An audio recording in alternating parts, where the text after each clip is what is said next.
So I wanted to talk tonight a little bit about fossils that are found in the ground. And I guess I'll start a little bit about what the fossils actually are, and then go into a little bit about the composition and what they end up being when everything is said and done. So a fossil is not actually a piece of bone.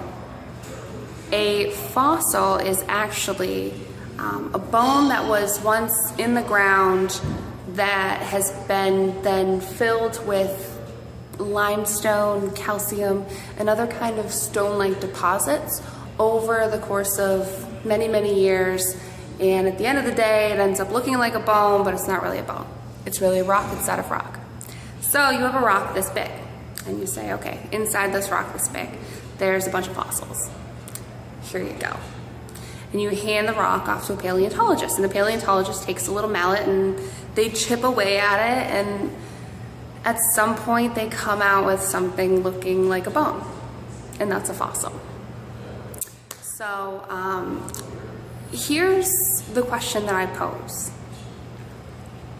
Now, the first fossil that was ever found was actually after they came up with the idea of a dinosaur, right? That seems a little bit far-fetched, right? Why would the bone that was found or the fossil that was found actually be the exact same thing as what was originally hypothesized without any other evidence? It doesn't make any sense. So now I give to you, here, you're my paleontologist.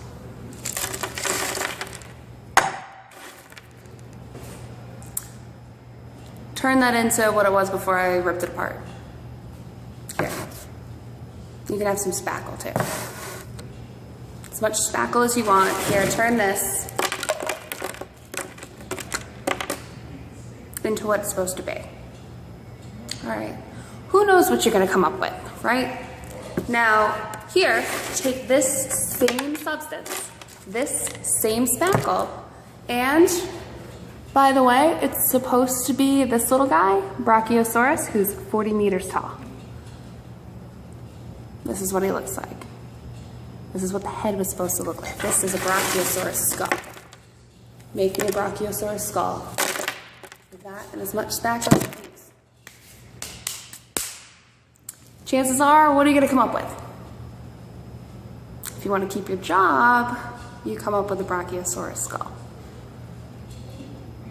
If you want to be truthful, you come up with whatever it was that I smashed apart to get this stuff.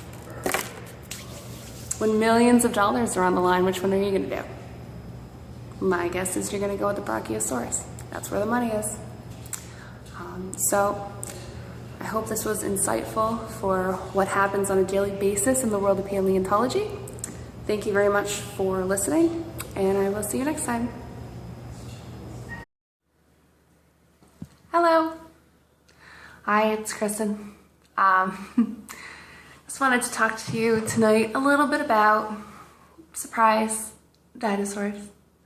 I wanted to specifically talk about the aerodynamics of dinosaurs and the lies that these paleontologists have been feeding you for your entire lives, in exchange for millions of dollars, a pat on the back by the liberally biased media, and big high five from all the feminists out there who want to kill babies and scream at their bodies, their whatever the heck they scream.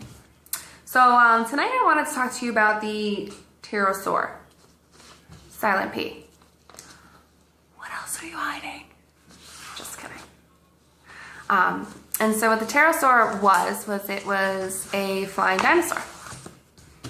And it had big leathery wings, very wide, and it supposedly flew. So I wanted to first cite an experiment that was done in Minneapolis in 2002. And what this experiment was a wanted to take something that they knew would fly and they knew would glide as a control in an experiment.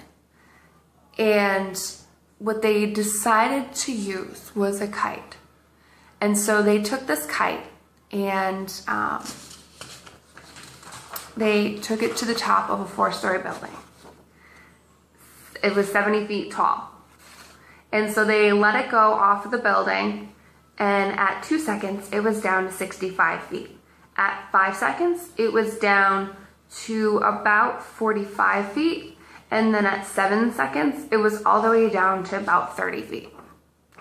So in the scale drawing, you can see how the kite flew on its own off the building. And what they wanted to do was test out this theory that the pterosaur was actually real and that it had leather wings. So what they did was they took a very similar substance, a very similar thing, and they put it on the kite and let it go. So they took a leather jacket out of their closet. And as you can see, they equipped the kite with the leather jacket. And they're still at that same 70 feet, but at 2 seconds, they're already down to the 45 feet. At 5 seconds, they're down to 12 feet. And at 7 seconds, they're all the way down to the ground at 0 feet. So in this scale drawing, you can see the whole difference of where that kite was at each stage of the experiment. After 7 seconds, the kite was on the floor when it was equipped with this leathery wing. Could it have happened in real life? You tell me. Go to your closet and grab a leather jacket. Open up your window and throw it out. What do you think is going to happen? Guarantee you it's not going to fly. It's not going to go gliding off into the breeze. It's going to fall like a sack of bricks. Now imagine that leather jacket is 40 feet across. Like the pterosaur. 40-foot wingspan.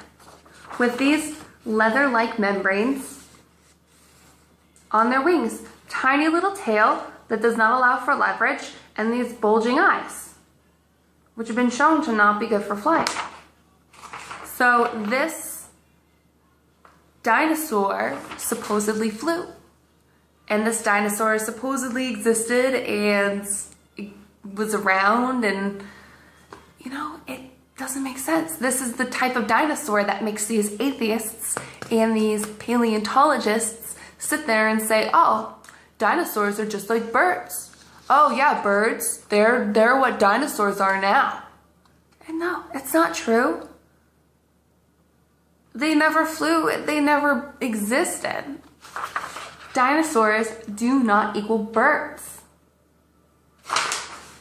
You can't just say, oh, yeah, here's this piece of bone in the ground. It means that there was a dinosaur that had wings and it was made out of leather jackets and whatever else they're trying to say. It doesn't make sense. It doesn't exist. So I think with these experiments that have been proven and just common sense in general, you can say that there's no way that this dinosaur, this pterosaur, ever existed the way that paleontologists are saying that they did. And at that point, I think it's safe to say, what else are you hiding? Paleontologists. If that's not real, then what else isn't? I'm gonna guess everything. Anyway, thank you for joining me, watching, signing out.